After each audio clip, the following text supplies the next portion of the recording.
नेस्लेचा Maggi बाजारातून मागे घेण्याचा निर्णय, मॅगी नूडल्स सुरक्षित असल्याचा पुन्हा केला दावा। काल आणखी 3 राज्यांनी घातली मॅगीवर बंदी। शरद पवारांचा दौरा संपताच मुख्यमंत्री पोहोचले मराठवाड्यात। शेतकऱ्यांच्या पीक कर्जाची पुनर्रचना करण्याची घोषणा। सातबाराही एक वर्षासाठी कोरा करणार। बीडमधल्या आत्महत्याग्रस्त शेतकऱ्यांच्या कुटुंबियांची घेतली भेट। एमसीए निवडणुकीमध्ये रंगणार राजकीय आखाडा, पुन्हा शिवसेना विरुद्ध भाजप संघर्ष पेटण्याची शक्यता। आंतरराष्ट्रीय योग दिनावरून रंगला राजकीय आखाडा। योगातल्या काही आसनांना इस्लामची मान्यता नाही म्हणत एमआयएमनं घेतली हरकत। काँग्रेसनंही योग दिनाच्या सक्तीवर घेतला आक्षेप, तर कुणावरही सक्ती नाही, भाजपचं स्पष्टीकरण। मणिपूरमध्ये गेल्या 20 वर्षातला सर्वात भीषण अतिरेकी हल्ला, 18 जवान शहीद, 11 जण जखमी। घानामध्ये पेट्रोल पंपावर मोठा स्फोट, किमान 150 जण ठार। सरकारतर्फे घटनेचा तपास सुरू। फ्रेंच ओपन टेनिस स्पर्धेत महिलांच्या फायनलमध्ये सेरेना विल्यम्सचा मुकाबला होणार ल्युसी साफरोवाशी। सेरेनानं केली तिएमावर मात, तर साफरोवानं अॅना इवानोव्हिकला हरवलं। आणि आज जागतिक पर्यावरण दिन। ग्लोबल वॉर्मिंगमुळे ढासळतंय जगाचं पर्यावरण। पृथ्वीच्या संरक्षणासाठी होतेय अनेक उपायांची घोषणा, पण अंमलबजावणी होते की नाही याबद्दल साशंकता। आणि नंतर बघूया स्पीड न्यूज। शरद पवार यांच्या 3 दिवसांच्या मराठवाड्याच्या दुष्काळ दौऱ्याच्या पाठोपाठ मुख्यमंत्री देवेंद्र फडणवीस यांनी काल 1 दिवसाचा मराठवाडा दौरा केला। दौऱ्यात त्यांनी बीड आणि उस्मानाबाद जिल्ह्यातल्या दुष्काळाची पाहणी केली। बीडमध्ये त्यांनी कन्हेरवाडी आणि पाली गावातल्या जलयुक्त शिवार अभियानाच्या कामांची पाहणी केली। उस्मानाबादमध्ये फडणवीस यांनी ढोकी, पाडोळा, काजळा आणि तेळ परिसरातील जलयुक्त शिवाराच्या कामांची पाहणी केली। मुख्यमंत्र्यांनी आपला निधी जलयुक्त शिवारासाठी वापराचा मनोदय व्यक्त केला आणि वर्षभरासाठी काही शेतकऱ्यांचा सातबारा कोरा करण्याचं आश्वासन दिलं। मुख्यमंत्री देवेंद्र फडणवीस यांनी या दौऱ्यादरम्यान बीड जिल्ह्यातल्या कोल्हारवाडीत शहादेव इंगोले या आत्महत्याग्रस्त शेतकऱ्यांच्या कुटुंबियाला भेट दिली आणि त्यावेळी इंगोले कुटुंबांचं त्यांनी सांत्वन केलं। मुख्यमंत्र्यांनी या कुटुंबाला मदतीचा धनादेश देऊ केला। जलयुक्त शिवारच्या कामांची पाहणी केल्यानंतर त्यांनी ही भेट घेतली। यावेळी त्यांच्यासोबत ग्रामविकास मंत्री पंकजा मुंडे आणि आमदार विनायक मेटे उपस्थित होते। आर्थिक मदत पुरेशी नाही आणि थोड्या जास्त मदतीची अपेक्षा होती, असं म्हणत शेतकऱ्याच्या कुटुंबियांनी यावेळी नाराजी व्यक्त केली।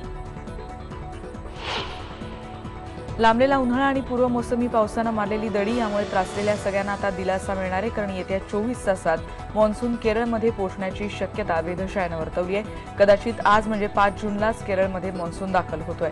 वेधशाळेच्या उपमहासंचालिका डॉक्टर मेधा खोले यांनी माहिती दिली। मान्सूनची आगेकूच सुरू झाल्यामुळे उद्यापर्यंत राज्यात पूर्वमोसमी पावसाचा जोर वाढण्याची शक्यता वर्तवण्यात येते।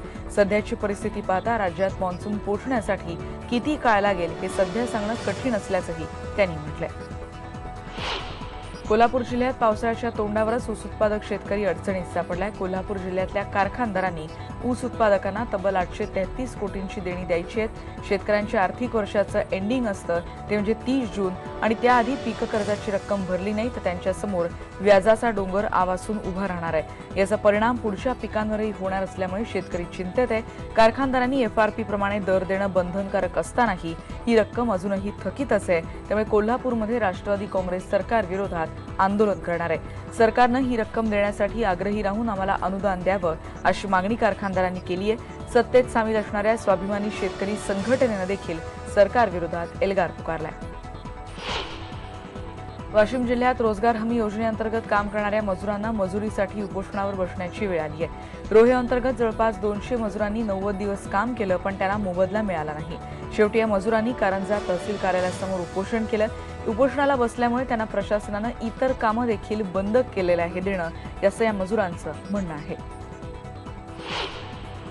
21 जूनला देशभरात योग दिन साजरा केला जाणार आहे, पण या योग दिनावरून राजकीय हटयोग सुरू झालाय। काँग्रेस पाठोपाठ एमआयएमनं देखील योग दिनावर हरकत घेतली आहे। काही आसनांना इस्लाममध्ये मंजुरी नाही, असं एमआयएमचे आमदार इम्तियाज जलील यांनी म्हटलंय। राज्य सरकार योग दिवस लोकांवर थोपण्याचा प्रयत्न करत आहे असंही त्यांनी म्हटलंय। याआधी काँग्रेसनेही योग दिनाच्या सक्तीवर आक्षेप नोंदवला होता। रविवारी मुलांना शाळेत बोलावणं चुकीचं आहे असं काँग्रेस राष्ट्रवादीचं म्हणणं आहे। वाढता विरोध बघता भाजपनं एक पाऊल मागे घेतलाय। योग दिनाची कुणावरही सक्ती नाही आणि कुणावरही कारवाई होणार नाही असं शिक्षण मंत्री विनोद तावडेंनी स्पष्ट केलंय। त्याचबरोबर एमआयएमनं प्रत्येक गोष्टीत धर्म आणू नये असा सल्लाही त्यांनी दिलाय। नवीन महाराष्ट्र सदन घोटाळा प्रकरणी छगन भुजबळांविरोधात लाचलुचपत प्रतिबंधक विभागाची चौकशी पूर्ण झाली आहे। हायकोर्टाने ही चौकशी करण्याचे आदेश दिले होते। गेल्या 3 महिन्यांपासून एसीबीची चौकशी सुरू होती। 15 जूनपर्यंत हायकोर्टात अहवाल सादर होईल। भुजबळ यांच्यासाठी हा अहवाल महत्त्वाचा आहे। आमच्या नेत्यांवरचे आरोप खोटे आहेत आणि चौकशी दरम्यान जे बंधनकारक असेल तसं सहकार्य पक्ष आणि नेते करतील असं राष्ट्रवादीचे प्रवक्ते नवाब मलिक यांनी म्हटलंय। बदलापूरमध्ये गुंडगिरी करणारा राष्ट्रवादीचा नगरसेवक आशिष दामले अजूनही फरार आहे। त्याच्या सहकार्याला 2 दिवसांची पोलीस कोठडी देण्यात आली आहे। चौकशीसाठी आणखी 5 जणांना ताब्यात घेण्यात आलंय। दामल्यांचे अंगरक्षक गायकवाड आणि शेख यांच्यावर निलंबनाची कारवाई करण्यात आली आहे। आशिष दामलेला शोधण्यासाठी 4 पथकं पोलिसांची रवाना झाली आहेत। आशिष दामलेचे अंगरक्षक असलेल्या 2 पोलिसांनी कुळगाव बदलापूर ग्रामीण पोलीस ठाण्यात जबाब नोंदवलेला आहे। दामल्यांना आपण कुठे जातो याची कल्पना दिलेली नाहीये आणि नगरसेवकाला अटक करण्यासाठी आश्रमाचे नरेश रत्नाकर उपोषणाला बसणार आहेत। या घटनेचा बदलापूरकरांनी तीव्र शब्दात निषेध केलाय। कल्याणमध्ये मनसे माजी आमदार प्रकाश भोईर यांच्यासह 5 जणांवर गुन्हा दाखल करण्यात आलाय। या 5ही जणांना 2 दिवसांची पोलीस कोठडी देण्यात आली आहे। कल्याणमधल्या शैलजा बारशी तोडफोड केल्याप्रकरणी हा गुन्हा दाखल करण्यात आलाय। यामध्ये मनसेचे विद्यमान नगरसेवक उल्हास भोईर, मनसे कार्यकर्ते सचिन शिंदे, अभिजित बोरकर, बंड्या देशमुख यांचा समावेश आहे। चंद्रपूर जिल्ह्यात दारूबंदी झाली असली तरी जिल्ह्याबाहेरून येणाऱ्या दारूचं प्रमाण वाढलेलं आहे आणि म्हणूनच ते पोलिसांसमोर आव्हान आहे। जवळच्या जिल्ह्यांमधून मोठ्या प्रमाणात दारू चंद्रपुरात येते। त्याची तस्करी रोखण्यासाठी धडक कारवाई सुरू झाली आहे। गेल्या 2 महिन्यात पोलिसांनी ज्या कारवाई केल्या त्यामध्ये 70 लाखांपेक्षा जास्त दारूसाठा जप्त करण्यात आलाय। 1200 आरोपींना अटक करण्यात आली आहे। पोलीस अधीक्षक संदीप दिवाण यांनी सर्व पोलीस पाटलांची बैठक घेऊन दारूबंदीची अंमलबजावणी करण्याचे आदेश दिलेत। गावातून 3 वेळेपेक्षा जास्त दारू विक्री झालेली आढळली तर पोलीस पाटलाला जबाबदार धरून कारवाई करू असं यावेळी स्पष्ट करण्यात आलंय। धुळे जिल्हा प्रशासनानं बेकायदेशीर वाळू उपसा करणाऱ्यांवर कारवाईचा बडगा उगारलाय। जिल्हा प्रशासनानं कारवाई करत बेकायदेशीर वाळूचा उपसा करणाऱ्या बोटी आणि वाहनं जप्त केली आहेत। धुळ्यामध्ये वाळू माफियांची मनमानी सुरू असल्याचे दिसतंय, कारण तापी नदीत राजरोसपणे वाळूचं उत्खनन केलं जातंय। वैध मार्गानं वाळूचा ठेका घ्यायचा आणि अवैधरित्या वाळूचं उत्खनन करायचं असा हा एक प्रकार इथे सुरू आहे। जिल्हाधिकाऱ्यांनी ही कारवाई केल्यामुळे वाळू माफियांचे मात्र धावे दणाणले। शिर्डी पोलिसांना एका चोरीच्या गुन्ह्यात यश आलंय, कारण 2 महिन्यांपूर्वी साई मंदिरात परदेशी भक्ताचे चोरीला गेलेले डॉलर्स परत मिळालेले आहेत। एका छोट्या फोटोवरून पोलिसांनी आरोपीचा छडा लावलाय। पोलिसांनी 2 आरोपी आणि एका लहान मुलीला ताब्यात घेतलंय। एका विदेशी नागरिकाचे $8,000 चोरीला गेले होते। $4,010 जप्त करण्यात पोलिसांना यश आलंय। याची रुपयांमध्ये किंमत जवळपास 2,57,000 इतकी आहे। बातमी बघतोय चंद्रपूरमध्ये काल दिवंगत बाबा आमटे यांच्यावरील टपाल तिकिटाचं सादरीकरण करण्यात आलं। या तिकिटासाठी राज्याचे वित्तमंत्री सुधीर मुनगंटीवार यांनी प्रयत्न केले होते। केंद्राकडे त्यांनी सतत पाठपुरावा केला होता। त्यांच्या जन्मशताब्दी वर्षानिमित्तानं टपाल तिकीट प्रकाशित करण्याचा निर्णय केंद्र सरकारनं घेतला। चंद्रपुरात झालेल्या कार्यक्रमाला अर्थमंत्री सुधीर मुनगंटीवार, डॉक्टर प्रकाश आणि डॉक्टर विकास आमटे उपस्थित होते। ज्येष्ठ समाजसेवक अण्णा हजारेंची बहुप्रतीक्षित इनोवा गाडी राळेगण सिद्धीत दाखल झाली आहे। या पूजेनंतर अण्णांच्या हस्ते गाडीला पुष्पहार घालण्यात आला आणि त्यानंतर अण्णांनी स्वतः ड्रायव्हिंग देखील केलं। MH16 BH2782 असा गाडीचा नंबर आहे। गाडी चालवल्यानंतर अण्णांनी जुन्या आठवणी देखील ताज्या केल्या।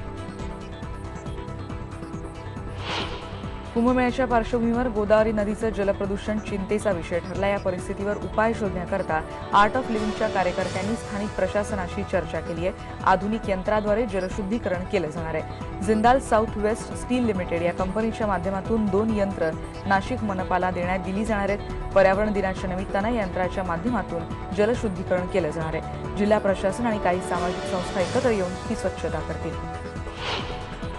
शिर्डीजवळच्या राजगुरू वस्तीत दहशत निर्माण करणाऱ्या बिबट्याला जेरबंद करण्यात वन विभागाला यश आलंय।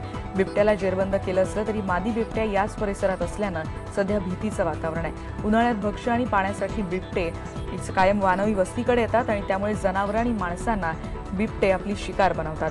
शेतकऱ्यांमध्ये म्हणूनच याची दहशत आहे. वन विभागानं बिबट्यामादीचाही बंदोबस्त करावा अशी मागणी होती. मणिपूरमध्ये लष्करावर गेल्या 20 वर्षातला सर्वात मोठा हल्ला झालाय. अतिरेक्यांनी केलेल्या हल्ल्यात 18 जवान शहीद झालेत, 11 जण जखमी झालेत. 6 डोगरा रेजिमेंटवर अतिरेक्यांनी काल सकाळी 7:30च्या सुमारास हल्ला केला. म्यानमारच्या सीमेला लागून असलेल्या चंदेल जिल्ह्यातल्या तेंगोपाल जवळच्या जंगलात हा हल्ला करण्यात आला. आयडी स्फोट झाला सुरुवातीला आणि त्यानंतर लष्करी ताफ्यावर गोळीबार करण्यात आला. रॉकेट लॉन्चर आणि ऑटोमॅटिक वेपन रायफलच्या सहाय्यानं हा हल्ला झाला. या ताफ्यात एकूण 4 वाहनं होती.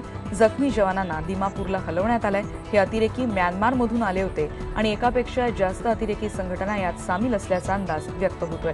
हल्ला झाल्यानंतर दिल्लीत वरिष्ठ स्तरावरची बैठक घेण्यात आली. केंद्रीय गृहमंत्री, संरक्षण मंत्री, राष्ट्रीय सुरक्षा संस्था आणि लष्कर प्रमुख यावेळी उपस्थित होते. जम्मूमध्ये पोलीस आणि काही शीख युवकांदरम्यान झालेल्या चकमकीत एक युवक ठार झालाय तर 7 जण जखमी झालेत. यात 3 पोलिसांचा समावेश आहे. खलिस्तानमध्ये अतिरेकी जर्नेल सिंग विद्रनवाले यांची काही पोस्टर्स जम्मू शहरात लावण्यात आली होती. पोलीस ती काढत असताना काही शीख युवकांनी त्याविरोधात निदर्शनं केली. त्यावेळी हा संघर्ष झाला. यानंतर शांतता प्रस्थापित करण्यासाठी लष्करानं काल रात्री ध्वजसंचलन केलं. त्याचबरोबर आणखी काही अनुचित प्रसंग टाळण्यासाठी शहराच्या काही भागात जमावबंदीचे आदेश देण्यात आलेत. पोलिसांनी काही युवकांना ताब्यातही घेतलंय. सत्वारी, राणीबाग, चट्टाक त्याचबरोबर गडीचड, मिरान साहिब या भागात संचारबंदी लावण्याबाबत अधिकृतपणे काहीही सांगण्यात आलेलं नाहीये. जम्मू विभागातल्या अनेक जिल्ह्यात शाळा आणि कॉलेजेस बंद ठेवण्याचा आदेश देण्यात आलाय. श्रीनगरमध्ये असलेल्या काश्मीर विद्यापीठात 2 दिवसांचा नोकरी मेळावा आयोजित करण्यात आला. 400हून अधिक विद्यार्थ्यांनी यात सहभाग घेतला. 15पेक्षा जास्त नामवंत कंपन्या यामध्ये सहभागी झाल्या होत्या. 100हून अधिक विद्यार्थ्यांना यात शॉर्टलिस्ट करण्यात आलंय. एका शैक्षणिक गटानं हा नोकरी मेळावा आयोजित केला होता. काश्मीर खोऱ्यातल्या विद्यार्थ्यांना रोजगाराच्या चांगल्या संधी उपलब्ध व्हाव्यात हा यामागचा हेतू होता. विप्रो, जीटीएल त्याचबरोबर ICICI Prudential, Bajaj Allianz, MetLife insurance, HDFC, WNS त्याचबरोबर अस्पायर अशा बड्या कंपन्यांनी इंजिनिअरिंग आणि मार्केटिंग या क्षेत्रातल्या विद्यार्थ्यांना विविध पदांसाठी नोकरीच्या संधी देऊ केल्या. मॅगीचं उत्पादन करणाऱ्या नेस्ले इंडिया कंपनीनं बाजारातून आपला मॅगी हा ब्रँड मागे घेण्याचा निर्णय घेतलाय. आमच्या ग्राहकांचा विश्वास आणि उत्पादनांची सुरक्षितता याला आमचं प्राधान्य असल्याचं कंपनीनं म्हटलंय. सर्व शंका दूर झाल्यानंतर आम्ही पुन्हा बाजारात येऊ असंही कंपनीनं स्पष्ट केलंय. मॅगी नूडल्स सुरक्षित असल्याचा दावा कंपनीनं कायम केलाय. दिल्ली आणि उत्तराखंड पाठोपाठ तामिळनाडू, जम्मू काश्मीर आणि गुजरात या 3 राज्यांमध्ये मॅगीवर बंदी आली आहे. सर्व राज्यांच्या अन्न सुरक्षा आयुक्तांची अन्न सुरक्षा आणि गुणवत्ता संघटनेसोबत काल बैठक झाली. सर्व राज्यांमधून अहवाल आले की पुढच्या कारवाईची दिशा ठरवू असं यावेळी ठरवण्यात आलं. काँग्रेस उपाध्यक्ष राहुल गांधी पंजाबमध्ये काँग्रेसनं आयोजित केलेल्या पदयात्रेत सहभागी होणार आहेत. पंजाब काँग्रेसचे अध्यक्ष प्रतापसिंग बाजवा यांनी राहुल गांधींची काल नवी दिल्लीत भेट घेतली. त्यावेळी झालेल्या चर्चेत राहुल यांनी काँग्रेसच्या पदयात्रेत सहभागी होण्यास होकार दिला. 2 ऑक्टोबरला म्हणजे गांधीजींच्या जयंतीला ही पदयात्रा काढली जाईल. पंजाबमध्ये विधानसभा निवडणुकीतल्या पराभवानंतर काँग्रेस पुन्हा उभं करण्याचा प्रयत्न करते. ही पदयात्रा त्याचाच भाग समजली जाते. दिल्लीचे मुख्यमंत्री अरविंद केजरीवाल यांनी बिहारचे मुख्यमंत्री नितीश कुमार यांचे आभार मानले. केजरीवाल यांनी केलेल्या विनंतीनंतर नितीश कुमार यांनी बिहारचे 5 पोलीस अधिकारी दिल्लीच्या अँटी करप्शन ब्युरोच्या मदतीसाठी पाठवलेत. भ्रष्टाचार विरोधातल्या आपल्या प्रयत्नांना बळ मिळाल्याचं केजरीवाल यांनी ट्विटवर म्हटलंय. अशाच प्रकारे केंद्र सरकारही आपल्या प्रयत्नांना पाठिंबा देईल अशी आशा केजरीवाल यांनी व्यक्त केली आहे. बिहारप्रमाणेच आम्ही इतर राज्यांच्या संपर्कात आहोत अशी माहिती त्यांनी ट्विटरवर दिली. पंतप्रधान नरेंद्र मोदी यांच्या बांगलादेश दौऱ्याआधी कोलकाता ते आगरतळा ही बस सुरू करण्यात आली आहे. बांगलादेशमधून ढाका मार्गाने ही बस जाणार आहे. पश्चिम बंगालच्या मुख्यमंत्री ममता बॅनर्जी यांनी काल या बसला हिरवा झेंडा दाखवला. पण काही वेळातच या बसमध्ये तांत्रिक बिघाड निर्माण झाला आणि ही बस थांबवावी लागली. ममता बॅनर्जींनी या प्रकाराच्या चौकशीचे आदेश दिलेत. या बस सेवेमुळे भारत आणि बांगलादेश आणखी जवळ येतील अशी आशा त्यांनी व्यक्त केली आहे. ही बस ढाक्यात पोहोचल्यानंतर पंतप्रधान नरेंद्र मोदी आणि बांगलादेशच्या पंतप्रधान शेख हसीना संयुक्तरित्या या बसला हिरवा झेंडा दाखवतील.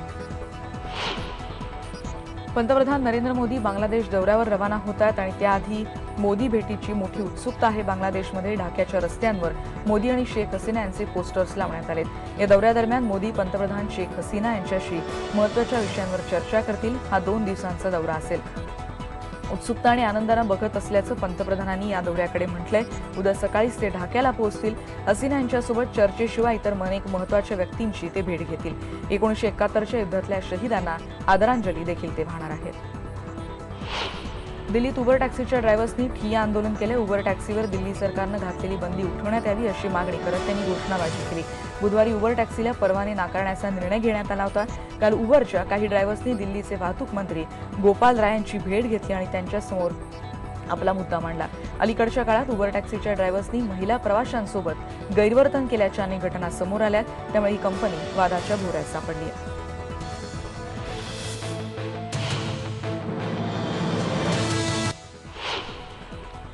घानाची राजधानी एकरा इथं पेट्रोल पंपावर प्रचंड मोठा स्फोट होऊन किमान 150 जणांचा मृत्यू झालाय।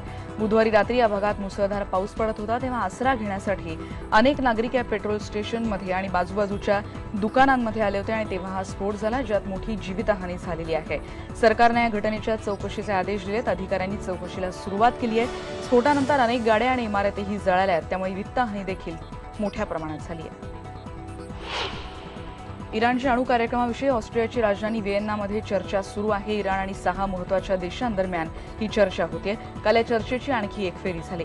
आणखी काही फेऱ्या झाल्यानंतर काही ठोस मुद्द्यांवर एकमत होईल अशी अपेक्षा आहे।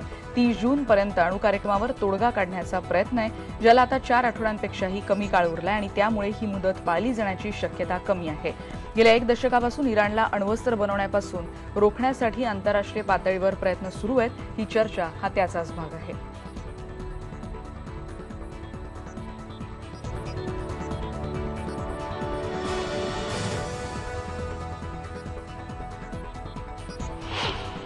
इजिप्तच्या सुप्रीम कोर्टानं पदच्युत अध्यक्ष होस्नी मुबारक यांच्या विरोधातला खटला पुन्हा चालवण्याचे आदेश दिलेत। इजिप्तमध्ये 2011च्या उठावादरम्यान शेकडो निदर्शकांचा बळी गेला आणि ते थांबवण्यात अपयशी ठरल्याबद्दल मुबारक यांच्या विरोधात हा खटला सुरू आहे। या उठावानंतर मुबारक यांची 29 वर्षांची सत्ता संपुष्टात आली होती। नवीन खटला 5 नोव्हेंबरपासून सुरू होणार आहे। मुबारक यांना एप्रिल 2011 मध्ये अटक करण्यात आली होती। त्यांची प्रकृती ढासळल्यामुळे तेव्हापासून त्यांना विविध हॉस्पिटल्समध्ये नजरकैदेत ठेवण्यात येत आहे। सध्या त्यांचं वय 86 वर्ष इतकं आहे। रशियानं युक्रेनच्या पूर्वेकडे शस्त्रसंधीचं उल्लंघन केल्याबद्दल युक्रेननं काल रशियावर जोरदार टीका केली। युक्रेनच्या संसदेत काल या मुद्द्यावर चर्चा झाली। रशियावादी फुटीर गटांकडून केल्या जाणाऱ्या गोळीबार आणि तोफांच्या माऱ्याला युक्रेनच्या सैन्यानं उत्तर दिल्याचं युक्रेनचे अध्यक्ष पोरोशेन्को यांनी काल संसदेला सांगितलं। पूर्व युक्रेनमधल्या मारिनका या भागात फुटीर गटांनी मोठ्या प्रमाणात अवजड शस्त्रांचा वापर केल्याचं सांगण्यात आलं। मंगळवारी उशिरा हा हल्ला सुरू झाला, जो बुधवारी दुपारपर्यंत सुरू होता, पण त्यानंतर परिस्थिती निवळली आहे। रशियानं मात्र आपल्यावरचे आरोप फेटाळून लावलेत। अथेन्सच्या शेअर बाजारानं काल आपटी खाली। आर्थिक दिवाळखोरीच्या उंबरठ्यावर असलेल्या ग्रीसच्या बेलआउट कर्जावरून ग्रीसचे पंतप्रधान अलेक्स सिप्रास आणि युरोपियन महासंघाचे आयुक्त यांच्या दरम्यान चर्चा सुरू होती, जी काल फिसकटली आणि त्यामुळे शेअर बाजारात निराशेचं वातावरण पसरलं। ग्रीसला कर्ज फेडण्यासाठी बेलआउटची गरज आहे। कर्जफेडीचा 30 कोटी युरोचा पहिला हप्ता भरण्यासाठी आज शेवटची मुदत आहे। कालपर्यंत काहीही तोडगा न निघाल्यामुळे ग्रीसबरोबरच इतर युरोपीय देशांमधले शेअर बाजारही गडगडले। ग्रीसला या महिनाअखेरपर्यंत बेलआउटची मुदत आहे। जर्मनीमध्ये काल हजारो नागरिकांनी G7च्या विरोधात म्युनिच इथं निदर्शनं केली। हातात फलक घेऊन G7च्या विविध उपक्रमांवर ही निदर्शक टीका करत होते। जर्मनीमध्ये रविवारपासून G7 शिखर परिषद सुरू होतीये, ज्यात जागतिक अर्थव्यवस्था आणि विविध करारांवर आता चर्चा केली जाणार आहे। त्यापैकीच एक असलेल्या युरोपियन महासंघ आणि अमेरिकेदरम्यानच्या प्रस्तावित व्यापार कराराला या निदर्शकांमध्ये विशेष विरोध दिसून आला। या निदर्शनांमध्ये 34,000 नागरिक सहभागी झाले होते। तुर्कस्तानचे अध्यक्ष रिसेप तय्यप एर्दोगन यांनी हे विरोधी पक्षनेत्यांवर खटला भरण्याच्या तयारीत आहेत। अध्यक्षांच्या प्रासादात असलेल्या टॉयलेट्समध्ये सोन्याचा वर्ख लावलेले शौचकूप असल्याची टीका विरोधी पक्षनेत्यांनी केली होती। या प्रासादामध्ये तब्बल 1150 खोल्या आहेत। तुर्कस्तानात राष्ट्रीय निवडणुका होत आहेत, त्याआधी विरोधी पक्षनेत्यांनी अध्यक्षांच्या अशा शाही राहणीमानावर टीका केली आहे। संतापलेल्या अध्यक्षांनी विरोधी पक्षनेत्यांविरोधात 1 लाख तुर्किश लिरांचा नुकसान भरपाईचा दावा केलाय। तुर्कस्तानमध्ये रविवारी निवडणुका आहेत।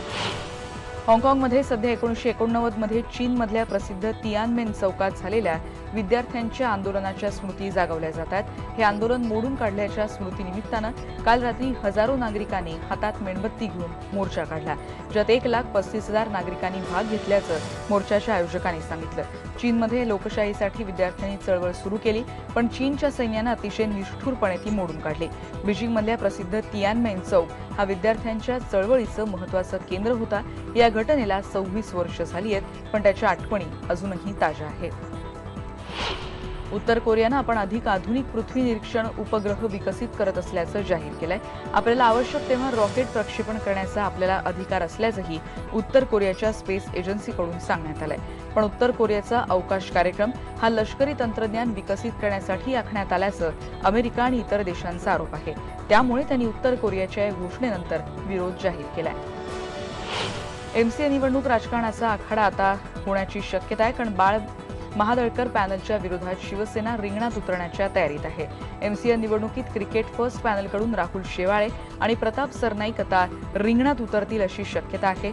तर बाळ महादळकर या पॅनलकडून आशिष शेलार उपाध्यक्षपदासाठी रिंगणात उतरतील अशी शक्यता आहे. आणि त्यामुळे एमसीए निवडणुकीत शिवसेना विरुद्ध भाजप असा संघर्ष पाहायला मिळू शकतो. 17 जूनला ही निवडणूक होईल. अध्यक्षपदासाठी शरद पवार यांना देखील शिवसेना आव्हान देणार का, हे महत्त्वाचं असेल. ऑस्ट्रेलिया आणि वेस्ट इंडिज यांच्या दरम्यान वेस्ट इंडिजमधल्या डॉमिनिका इथं सुरू असलेल्या पहिल्या टेस्टच्या पहिल्याच दिवशी बॉलर्सची कमाल पाहायला मिळाली. पहिल्या इनिंगमध्ये वेस्ट इंडिजची टीम 148 रन्समध्ये तंबूत परतली. त्यानंतर ऑस्ट्रेलियाला 3 विकेट्सच्या मोबदल्यात 85 रन्स करता आल्या. ऑस्ट्रेलियाच्या जॉस हेझलवूड आणि मिशेल जॉन्सन या जोडगोळीनं विंडीजच्या बॅटिंगची दाणादाण उडवली. त्यांनी प्रत्येकी 3 विकेट्स घेतल्या. या जोरावर विंडीजचा पहिला डाव फक्त 148 रन्समध्ये संपला. विंडीजच्या शाय होपनं सर्वाधिक 36 रन्स केल्या. सेरेना विलियम्सनं फ्रेंच ओपन टेनिस स्पर्धेच्या फायनलमध्ये धडक मारली आहे. सेमीफायनलमध्ये तिनं तिएमा बेंझिंकीचा 4-6, 6-3, 6-0 असा पराभव केला होता. तिएमानं सेरेनाला चांगलं झुंजवलं. पहिला सेट तिनं जिंकला, पण अनुभवी सेरेनानं तिला सहज मात दिली. तिला फिटनेसचा त्रास जाणवत होता, पण तरी तिनं 10वा गेम जिंकला. आतापर्यंत सेरेनानं 2 वेळा फ्रेंच ओपन टेनिस स्पर्धा जिंकलेली आहे. झेक रिपब्लिकच्या ल्युसी साफारोवानं पहिल्यांदाच फ्रेंच ओपन टेनिस स्पर्धेच्या फायनलमध्ये धडक मारली. सेमीफायनलमध्ये सर्बियाच्या अॅना इवानोविकचा 7-5, 7-5 असा तिनं पराभव केला. ल्युसीसाठी हे मोठं यश आहे. ल्युसी साफारोवाला या स्पर्धेत 13वं मानांकन मिळालं होतं.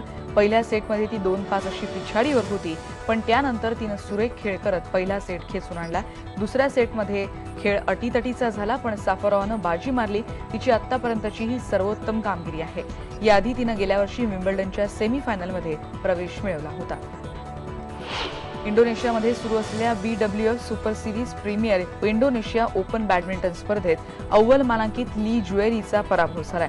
क्वार्टर फायनलमध्ये जपानच्या अकेन यामागुचीनं तिला हरवलं. लीनं पहिला गेम 21-12 असा जिंकला. यामागुचीनं त्यानंतर पुढे दोन्ही गेम जिंकत मॅच जिंकली. लीवर तिनं 12-21, 21-18, 21-13 असा विजय मिळवला. ही मॅच सुरू होण्याआधी लीच्या विजयाची शक्यता वर्तवली जात होती, पण यामागुचीनं आक्रमक खेळ केला आणि लीवर मात केली. तिच्या विजयाची शक्यता तिनं खोटी ठरवली. इंग्लंडनं 2022 मध्ये होणाऱ्या फिफा फुटबॉल वर्ल्ड कपच्या आयोजनाची तयारी दर्शवली आहे. सध्याच्या कार्यक्रमानुसार ही स्पर्धा कतारमध्ये खेळवली जाणार आहे, पण त्यावर भ्रष्टाचाराच्या आरोपांचं सावट आहे. त्यामुळे कतारचं यजमानपद रद्द होऊ शकतं. रशियामध्ये 2018च्या वर्ल्ड कपचं यजमानपद आहे. अशा परिस्थितीत तर कोणताही युरोपियन देश वर्ल्ड कपचं आयोजन करण्याच्या स्थितीत नाही, असं इंग्लंडच्या सांस्कृतिक मंत्र्यांचं म्हणणं आहे. फिफामध्ये झालेल्या घोटाळ्याच्या चौकशीवर इंग्लंडच्या संसदेच्या कनिष्ठ सभागृहाचं बारीक लक्ष असल्याचं देखील त्यांनी म्हटलं आहे.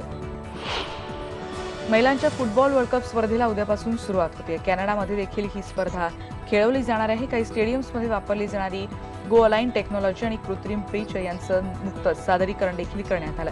व्हॅन्कोव्हरमध्ये मीडियासाठी हा सादरीकरणाचा कार्यक्रम आयोजित करण्यात आला होता. गो अलाइन टेक्नॉलॉजी सर्व रेफरींना मदत करण्यासाठी वापरली जाणार आहे. काही मैदानांमध्ये कृत्रिम पिचचा वापर केला जाणार आहे. यामुळे जायबंदी होण्याची शक्यता वाढेल असं काही खेळाडूंचं म्हणणं आहे आणि त्यामुळे काही खेळाडूंमध्ये संतापाचं वातावरण आहे. बॉल वळण्यामध्ये देखील यामुळे फरक पडू शकतो असं या खेळाडूंचं म्हणणं आहे.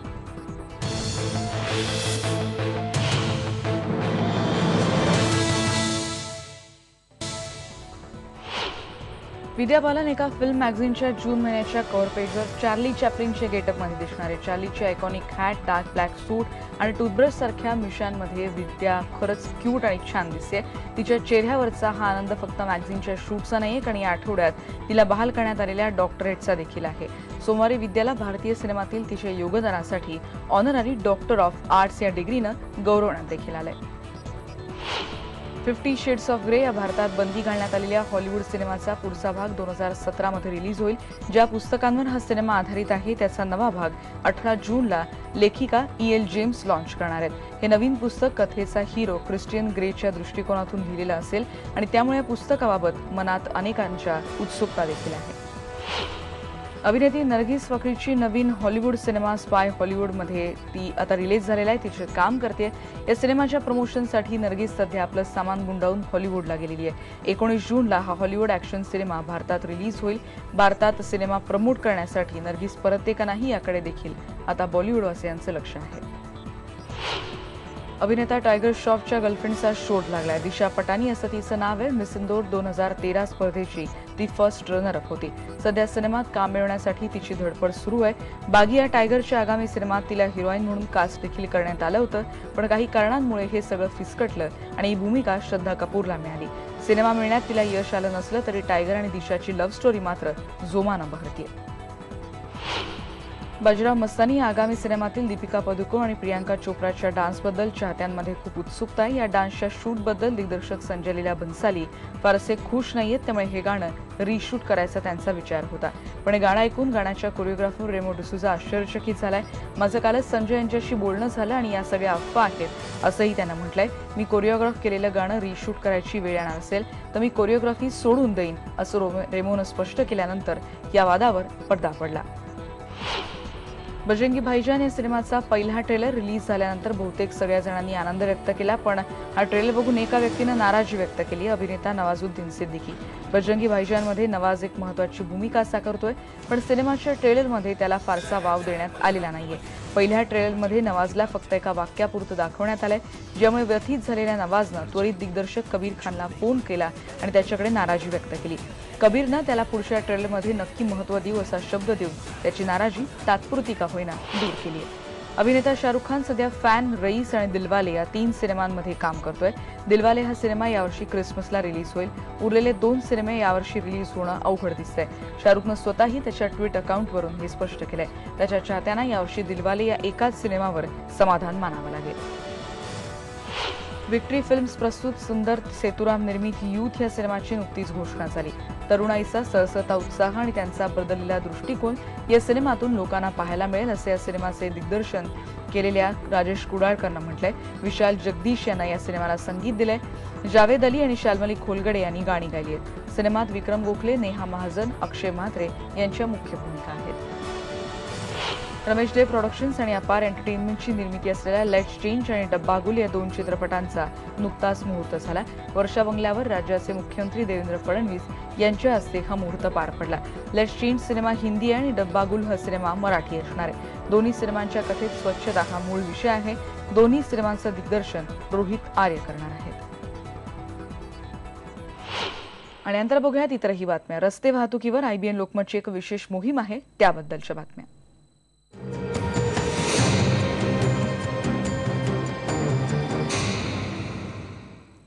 नागपूर ते हैदराबाद हा नॅशनल हायवे क्रमांक 7 वर अपघातांची संख्या वाढत चालली आहे. गेल्या 5 वर्षात या हायवेवर 1,500हून अधिक अपघात झालेत. दररोज एक अपघात या हायवेवर हमखास होतो. यातच बुटीबोरी, MIDC जंक्शन आणि जाम रोडवर अपघातांची संख्या अधिक आहे. याबद्दल सांगतो आमचा नागपूरचा bureau chief Pravin Mudholkar. Nagpur Hyderabad NH 7 वरती आपण आता आहोत आणि या ठिकाणी आपण बघू शकतो की नागपूर हैदराबाद या हायवेवरती अत्यंत गर्दीचं हे ठिकाण आहे, ज्या ठिकाणी रस्ते एकत्र येतात हायवेवरती. त्या ठिकाणची ही जागा आहे. आपण आता आहोत बुटीपुरीजवळ. त्या ठिकाणी आशिया खंडातली सर्वात मोठी इंडस्ट्रीयल इस्टेट MIDC ही या ठिकाणी उभारण्यात आलेली आहे. या ठिकाणी ब्रिजेस नसल्यामुळे आणि रस्ते एकत्र येत असल्यामुळे अत्यंत कोंडी होते वाहतुकीची आणि दररोज एक अपघात या ठिकाणी होतो. गेल्या 5 वर्षामध्ये 1,500 पेक्षा जास्त अपघात या ठिकाणी झालेले आहे आणि जवळपास रोज एक अपघात याप्रमाणे इथे दररोज या ठिकाणी अपघात होतच आहेत. या ठिकाणी लेन कटिंगचा मुद्दा असेल किंवा बसेस, ST बसेस, खाजगी बसेस रस्त्यावर उभं राहण्याचा प्रकार असेल, सर्रास या ठिकाणी होतात. त्या ठिकाणी सिग्नल नाही आहे, ब्रिजेस नाही आहे आणि रस्ता जेवढा हायवे आहे तेवढाच या ठिकाणी आहे. या ठिकाणी रस्ते एकत्र येत असल्यामुळे थोडं रुंदीकरण रस्त्याचं हवं होतं, पण ते सुद्धा झालेलं नाही आहे. त्यामुळे अपघात जे आहेत ते अत्यंत वाढलेले आहे. त्यामुळे दररोज एक अपघात होत असताना सुद्धा या ठिकाणी लक्ष का दिलं जात नाही, हा एक मुद्दा आहे. महाराष्ट्रातले रस्ते मृत्यूच्या सापळेवर चाललेले आहे आणि या ठिकाणी सुद्धा हा जो चौक आहे, या ठिकाणी रस्ते एकत्र येतात.